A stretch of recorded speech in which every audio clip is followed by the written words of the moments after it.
بسم الله الرحمن الرحيم سبح اسم ربك الأعلى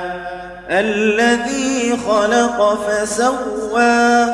والذي قدر فهدى والذي أخرج المرعى فجعله غثاء أحوى سنقرئك فلا تنسى إلا ما شاء الله إنه يعلم الجهر وما يخفى ونيسرك لليسرى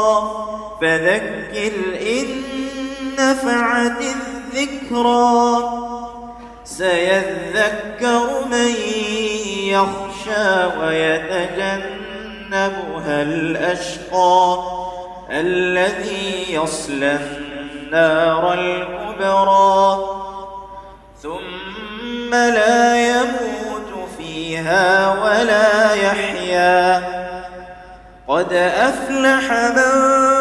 تزكى